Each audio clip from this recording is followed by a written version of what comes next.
안녕하세요, 여러분. 커피앤톡입니다. 오늘은 38살 여자분께서 사연을 보내주셨는데요. 5년 동안 시부모님의 행방이 묘연해지면서 알게 된 충격 사연을 소개해드리겠습니다. 그럼 바로 사연 읽어보겠습니다. 안녕하세요. 38년 제 평생 이런 일을 겪을 줄은 정말 꿈에도 몰랐어요. 드라마나 영화에서만 나올 법한 일을 제가 겪게 되었네요. 저는 24살의 나이에 일찍 결혼을 하여 현재는 결혼 14년차 아줌마예요. 제가 일찍 결혼을 한 이유가 저의 지긋지긋한 집에서 벗어나고 싶었어요. 워낙 저희 집 형편이 어려웠는데 그건 둘째치고 가족이라곤 할머니랑 아버지밖에 없었는데 이 두 사람이 저를 엄청나게 힘들게 했어요. 저는 고등학생 때부터 가장 아닌 가장 역할을 하면서 살았거든요. 정말 나쁜 짓 빼고 안 해본 일이 없을 정도로 일을 했어요. 이 집을 나오고 싶다는 생각을 수없이 했지만 제 성격이 그럴 성격도 아니었고 그 정도로 배짱이 있지도 못했어요. 그리고 저는 엄마가 어떻게 생겼는지 전혀 몰라요. 지금도 엄마가 살아계시는지 돌아가셨는지도 모르죠. 한 번은 제가 아주 어렸을 때인데 할머니랑 아버지한테 엄마에 대해 물어본 적이 있어요. 제가 엄마 얘기를 하자마자 아주 집이 난리가 났죠. 할머니는 얼굴도 모르는 네 애미 찾아서 뭐 하려 그러냐? 네 애미 생각하면 지금도 자다가도 벌떡 일어나는데 뭐하러 네 애미를 찾고 앉아있냐고. 이게 우리가 다 키워주니까 지 애미를 찾고 앉아있네? 네 애미가 어떤 여자인지 알기나 하냐? 네 애미는 아주 천하의 몹쓸 것이야 라며 거의 입에 거품을 무시고 얘기를 하셨어요. 그리고 아버지도 오늘 하루가 재수가 없으려니까 아침부터 왜 그 여자 얘기를 꺼내? 너 한 번만 더 그 여자 얘기하면 내가 가만 안 둬? 라고 하셨어요. 그리고 전 할머니와 아버지의 화풀이 대상이 되어 무척 혼이 났죠. 전 제가 왜 혼이 나는지 몰랐어요. 그저 동네 친구들한테 있는 엄마가 왜 나한테는 없는지 그게 궁금했을 뿐인데 말이죠. 엄마가 어떤 사람인지는 몰랐지만 지금 생각해보면 할머니와 아빠에게는 끔찍히도 증오스러운 사람이었나 봐요. 저 정도로 난리를 치셨으니까요. 그리고 워낙 저희 아버지나 할머니 성격이 괴팍하셨어요. 저렇게 한번 성질이 나면 걷잡을 수 없이 감당이 안 됐죠. 전 어린 나이에 눈칫밥을 먹으면서 살다 보니 항상 할머니나 아버지 기분에 따라 행동하고 눈에 띄지 않게 살았어요. 그리고 저는 고등학교 졸업하자마자 숙식이 되는 공장에 취직을 하였어요. 그래야 집에서 나와서 살 수 있었거든요. 할머니는 제가 집을 떠나는 날 매달 10일씩 네 아버지 통장에 돈 붙이는 거 까먹지 말고 제때제때 붙여라. 하루라도 늦게 돈 붙이는 날이면 내가 가만 안 있어. 네가 일하는 데까지 찾아갈 테니까 그리하러 하셨죠. 몸 조심히 잘 가라는 말이 아니라 돈 제대로 붙이라는 말을 하시는데 차라리 이런 식구라면 없는 게 낫겠다 생각을 했어요. 집을 나와도 가족이라는 육친이라는 그 끈을 끊기는 생각보다 쉽지 않더라고요. 저는 제품 포장하는 공장에서 일을 했었는데 하루 종일 서서 작업을 하기에 앉아있을 시간도 쉴 시간도 없었어요. 지금이야 휴식 시간 따로 정해져 있지만 18년 전에는 그런 게 없었죠. 무조건 일을 하는 시간에는 일만 했어야 됐으니까요. 뭐 주휴수당이나 보너스 이런 것도 없었습니다. 그저 취직만 되면 감사합니다 하고 일을 했으니까요. 제가 여상을 낳았는데 제 고등학교 친구들 중에서도 그나마 제가 제일 빨리 취업을 한 편이었거든요. 사실 저도 풍족한 집안은 아니더라도 공부를 시켜줄 수 있는 집안에서 태어났더라면 대학은 가고 싶었어요. 아이들 가르치는 게 제 꿈이었거든요. 하지만 그럴 형편이 안 되었으니 이게 내 팔자인가 보다 하고 받아들였죠.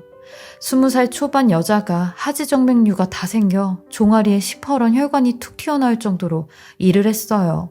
그것도 제때 치료를 받지 못해 피부 색소 침착까지 오게 되었죠. 그러니 전 그 흔한 미니스커트 한 번은 입어보지 못했어요. 후줄근하고 펑퍼짐한 운동복 바지가 제 전부였습니다.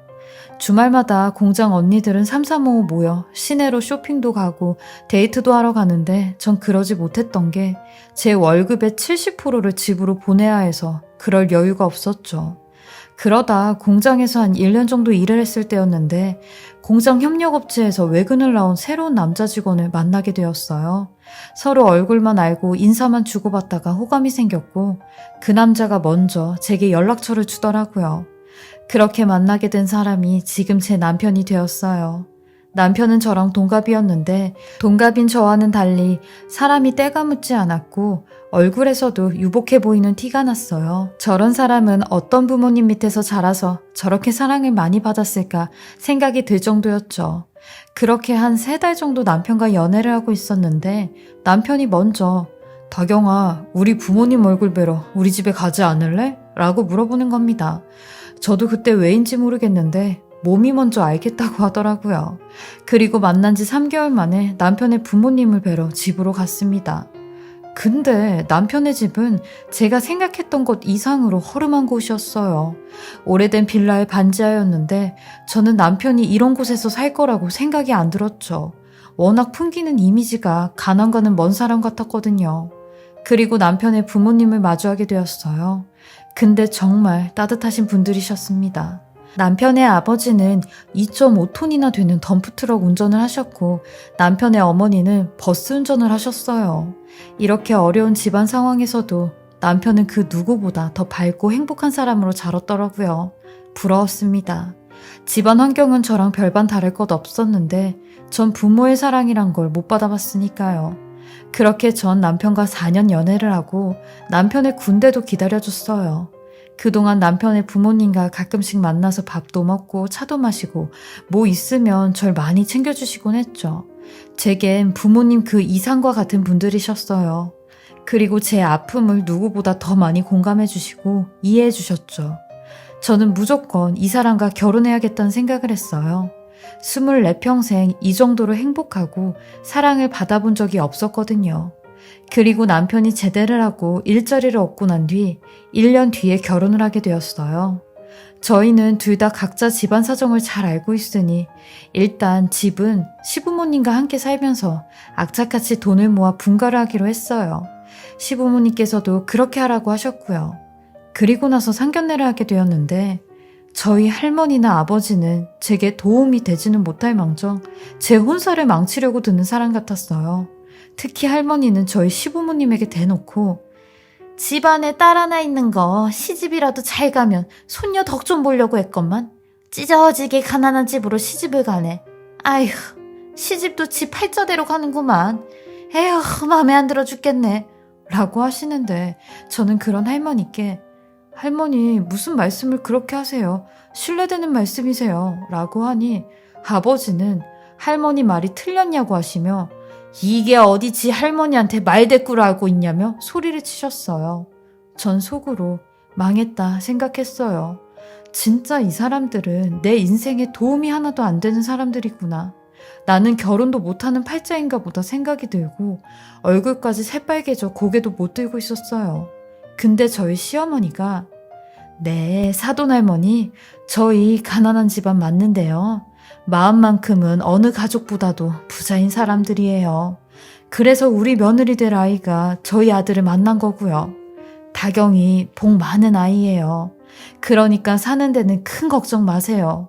돈은 있다가도 없고 없다가도 있잖아요. 라고 하셨고 할머니도 아무 소리 못 하셨죠.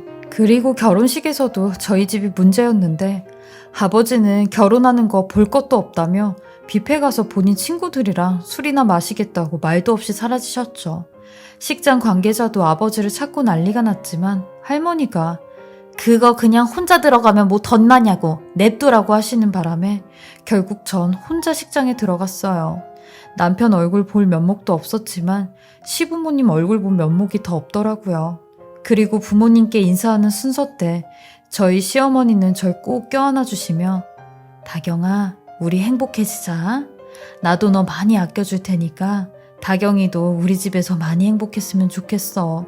라고 속삭여 주시는데 그 말에 하염없이 눈물이 나는데 결혼식 끝날 때까지 눈물이 멈추지 않더라고요. 그리고 식이 다 끝나고 나니 아버지라는 인간은 제 결혼식 때 들어온 축의금 챙기기만 바쁘더라고요. 저 결혼한다고 단돈 1원도 보태주지 않았던 사람이 축의금을 보자마자 눈이 혈안이 돼서 돈을 챙기는데 전 이제 이 사람들과는 영영 끝이라고 그때 마음 정리를 했어요. 하지만 천륜이라는 게 이렇게 가위로 싹둑 잘라내듯이 잘라지는 게 아니더라고요. 저희 할머니는 매달 10일만 되면 저희 시댁으로 절 찾아왔고 왜 돈을 안 붙이냐고 돈 붙이라고 난리를 치기 시작하셨어요. 문을 안 열어드리면 동네가 떠나갈 듯이 돈 내놓으라고 소리를 지르셨는데 그럴 때마다 남편과 시부모님한테 너무 죄송스러웠고 제 자신이 그냥 사라졌으면 좋겠다라는 생각도 했어요. 전 어쩔 수 없이 할머니한테 질질 끌려다녔죠. 근데 저희 시어머니가 제게 그러시더라고요. 마음 굳게 먹고 할머니랑 아버지 그만 끊고 싶으면 내가 대신 끊어주겠다고 하셨죠. 그리곤 시어머니가 저희 할머니와 정면으로 맞닥뜨리셨어요.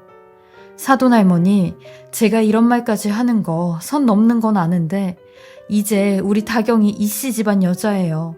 이 아이 사돈할머니 소유 아니라고요. 엄연히 저희 며느리이고 저희 집 사람입니다. 근데 사돈할머니가 무슨 자격으로 권리로 다경이한테 이런 말까지 하시며 이런 대우를 하세요? 솔직히 다경이 얘가 착하니까 고지 곧대로 했지. 되바라진 아이였으면 벌써 나쁜 길로 가고도 남았어요.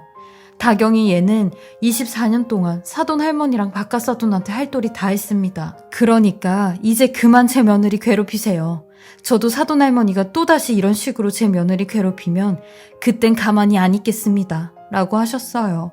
그러니 할머니도 어안이 벙벙해서 이런 나이도 새파랗게 젊은 것이 어디 70 먹은 노인네한테 말을 이따위로 짓거리고 있어? 시엠이라는 사람이 이 모양 이 꼴이니 다경이 쟤도 댁한테 이상하게 물든 거 아니야. 매달 10일이면 따박따박 돈만 잘 주던 애가 이젠 그러지도 않고. 야 다경아, 너 이딴 시댁에 있어봤자 배울 것도 없다. 아주 선 못돼 처먹은 집구석이네. 너 일로 나와 하며 제 팔을 막 끌어당기시는데 저희 시어머니도 그의 질세라 제 반대쪽 팔을 잡아당기시며 사돈할머니, 이거 왜 이러세요? 다경이 제 며느리예요. 할머니가 무슨 자격으로 다경이를 데리고 간다고 하세요? 다경이 얘가 그러더랍니다. 지금까지 살면서 이렇게 행복하고 화목했던 적이 처음이었다고요. 그래서 지가 이걸 느끼려고 24년 동안 그 모진 세월을 견디고 살았나 보다고 그런 말을 하더랍니다. 할머니 손녀 저희 집에서 아주 잘 살고 있으니까 2번 다시 저희 집에 돈 때문에 찾아오지 마세요. 다경이 얘가 사돈할머니한테 뭐 빚진 거 있답니까? 아님 사돈할머니가 다경이한테 맡겨준 돈이라도 있답니까? 라고 하시는데 저는 그런 시어머니의 말에 얼마나 눈물이 나던지 아무 말도 못하고 눈물만 흘리고 있었어요. 시어머니가 생물학적 엄마는 아니지만 엄마가 있다면 이런 기분이겠구나 라는 생각까지 들었죠. 시어머니는 저한테 이제 네가 할머니한테 말할 차례라고 하시는데 저도 할머니한테 단호하게 말씀드렸습니다. 이제 우리 영 끊고 살자고. 2번 다시 저 찾아오시면 저도 가만히 안 있을 거라고. 제발 제 눈앞에 나타나지 마시라고 했네요. 할머니는 그런 제게 이런 버르장머리 없는 싹수 없는 것들을 봤나? 네 애미의 그 더러운 피가 네 몸속에서도 흐르나 보다. 그 애미의 그 딸이라고. 그 피가 어디 가겠냐? 네가 혈육을 버리고 얼마나 잘 사는지 내가 죽는 순간까지 아주 두 눈 똑똑히 뜨고 지켜볼 게다. 그래봤자 남의 식구고 이혼이라도 하면 남남인데 이혼하고 나서 우는 소리 하면서 우리 찾아오면 그때는 아주 내가 된장이고 소금이고 한 바가지를 뿌려서 내쫓을 테니까 하시며 끝까지 막말을 하시더라고요. 시어머니는 제게 이런 존재셨어요. 전 이렇게나 많이 받았는데 되려 시어머니에게는 해드린 게 없었죠. 그렇게 시부모님과 9년을 함께 동고동락하면서 살아왔죠. 그리고 10년째가 되면 드디어 저희가 분가를 생각하고 있을 때였어요. 아침에 남편과 애들과 다 같이 출근을 하고 저녁에 집에 들어갔는데 세상에 시어머니와 시아버님께서 우릴 찾지 말라는 쪽지만 한 장 남기신 채 호련히 사라지신 겁니다. 핸드폰도 집에 두고 나가셨는데 핸드폰엔 아무것도 남지 않았어요. 전부 다 지워져 있는 상태였죠. 저랑 남편은 시부모님 가족분들과 지인분들에게 전부 다 연락을 했는데 아무도 시부모님의 행방과 연락이 닿는 분이 없으셨어요. 순간 저희 부부는 등골이 오싹해졌어요. 다음날 아침부터 시부모님의 직장과 가실 만한 곳을 전부 다 찾아봤는데도 찾지 못했습니다. 무슨 꿈을 꾸고 있는 것 같았어요.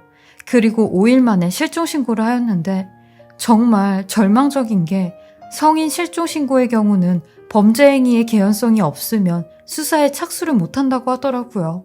그러니 그 외의 신고는 그리 신경을 쓰지 않는 거였죠. 저희 부부는 그 자리에서 바로 주저앉아 버렸고 그렇게 5년 동안 시부모님 소식을 알 수가 없었습니다. 병원에 물어봐도 개인정보를 알려주지 않았기에 저희가 할 수 있는 방법은 시아버님의 덤프트럭이라도 찾아보자 라는 심정이었어요. 시아버님께서 덤프트럭은 팔지 않았다는 걸 알 수 있었죠. 덤프트럭이 워낙 덩어리가 커서 파시게 되면 저희도 바로 알 수가 있었거든요. 그렇기에 그 신락 같은 희망으로 남편과 함께 5년 동안 주말마다 고속도로 휴게소를 향했어요. 평일에는 직장 생활을 하고 주말 되면 무조건 고속도로 휴게소로 나갔죠. 저희 부부는 아침부터 저녁까지 휴게소 주차장에서 보이지 않는 시부모님을 기다렸습니다. 전국에 안 가본 휴게소가 없을 정도로 상행선, 하행선 휴게소를 전부 다 찾아다녔죠. 그리고 매번 허탕을 칠 때마다 하늘이 무너지는 것만 같았어요. 남편도 너무 힘들어했고 그런 남편을 보는 저도 너무 힘들었어요. 저희 부모님과도 같은 시부모님이 사라졌으니 얼마나 충격이 컸는지 몰라요. 그리고 그날도 어김없이 집에 들어가려고 하던 그때 휴게소에 웬 사이렌 소리와 함께 구급차가 요란스럽게 한 대 들어오는 겁니다. 저희는 무슨 일이 생겼나 하고 밖을 쳐다보고 있는데 그 뒤로 웬 덤프트럭이 하나 보이더니 세상에 운전석에서 저희 시어머니가 내리시는 겁니다. 저희 남편에게 말까지 더듬으며 어머님 찾았다고 했어요. 그리고 곧이어 그 뒤에서 어떤 남자분이 링거를 맞은 채로 차에서 내리시는데 그 걸음걸이 시아버님이셨습니다. 저희는 이게 어찌된 일인지 영문도 모른 채 그쪽으로 뛰어갔고 시어머니를 붙잡았어요. 그러니 시어머니 또한 저희를 보고 기겁을 하시는데 시어머니는 일단 네 아버지부터 살리자고 병원으로 가자고 하며 나 뒤따라오라고 하시는데 시어머니 그 큰 2.5톤 트럭을 운전하시는 겁니다. 남편도 놀래서 도대체 어떻게 엄마가 저 트럭을 운전하는 거지 했고 저희는 곧장 구급차와 트럭을 뒤쫓아 휴게소에서 가장 가까운 병원에 가게 되었습니다. 그리고 정신없이 시아버님을 응급실에 입원시키고 시어머니와 셋이 앉아 도대체 이게 무슨 일이냐고 자초지종을 듣게 되었어요. 시어머니의 말은 충격 그 이상이었습니다. 시어머니는 하염없이 눈물을 흘리며 5년 전 그때 시아버님께서 간암 2기 판정을 받으셨대요. 근데 암 판정을 받자마자 수술은 둘째치고 수술비와 병원비 그리고 항암 치료까지 돈 생각이 먼저 드셨다는 겁니다. 그러면서 행여 우리가 니들한테 짐이 될까봐 그게 제일 무서웠다. 부모가 짐이 되는 순간 부부 사이도 점점 멀어지고 벌어지게 되는데 그걸 우리가 보려니 차라리 우리가 없어지는 게 나을 것 같다고 생각했어. 그래서 네 아버지 수술시키고 입원시킬 동안 내가 약값이라도 벌어야겠다고 생각이 들더라고. 그래서 내가 할 수 있는 게 이 운전밖에 더 있나 싶어 내가 갖고 있는 일종 대형 면허로 덤프트럭 핸들을 잡게 된 거야. 일이 있을 때는 일주일에 2번 내지 3번 서울에서 부산 왔다 갔다 하며 네 아버지랑 번갈아 가면서 운전을 했어. 그럼 300만 원 정도는 간신히 버니까 그 돈으로 약값하고 밥 먹고 월세 내는 것까지 괜찮더라고. 우리가 이런 부모라서 이렇게밖에 할 수 없는 부모라서 정말 미안하다 라며 미안하다라는 말만 연신하시는데 저는 정말 그 자리에 주저앉아 대성통곡을 했어요. 남편도 말없이 시어머니 손을 붙잡으며 울기만 하는데 그 누구도 저희를 쳐다보는 사람이 없었죠. 이토록 가슴 시린 시부모님의 사랑에 저희가 도대체 어떻게 보상을 해야 할지 몰랐어요. 시부모님께서 이런 선택을 하시게 내버려둔 저희가 원망스럽고 죄송스러웠죠. 자식이 뭐라고 본인들 힘드신 것보다 자식 힘든 게 더 싫다고 하시는 시부모님, 아니 저희 부모님, 저희는 그런 시부모님께 끝까지 같이 이겨내자고 말씀드렸어요. 이젠 절대 도망가지 마시고 힘들 때나 슬플 때나 기쁠 때 모두 다 함께 하자고 했습니다. 이런 게 가족 아니냐고 했죠. 그렇게 저희 부부는 저희가 10년 동안 모아두었던 7천 조금 안 되는 돈을 시부모님께 드렸습니다. 이 돈으로 시아버님께서 완치하실 때까지 병원 다니시고 돈 벌지 마시고 편하게 계시라고 말씀드렸어요. 그리고 저는 항상 부모가 없다고 생각했는데 14년 만에 진짜 부모가 생긴 것 같았어요. 저는 끝까지 저희 시부모님을 모시고 행복하게 살려고 합니다. 돈보다 더 값진 시부모님의 사랑을 느꼈습니다. 제 길고 긴 인생 이야기 들어주시고 읽어주셔서 감사드리고요. 다들 행복하셨으면 좋겠습니다. 지금까지 사례자분의 글을 읽어보았는데요. 명언 중에 부모는 그대에게 삶을 주고도 이제 그들의 삶까지 주려고 한다 라는 말처럼 사례자님과 시부모님의 마음을 애절하게 느낄 수 있었습니다. 사례자님 또한 시부모님의 사랑에 보답하시는 모습도 아름다웠습니다. 그동안 함께하지 못했던 5년의 세월 이제 하나씩 채워가셨으면 하고요. 건강 잘 챙기시고 행복만 가득하시길 바라겠습니다. 지금까지 커피앤톡이었습니다. 오늘도 제 채널을 봐주셔서 감사합니다. 저는 다음 영상으로 또 찾아뵙겠습니다.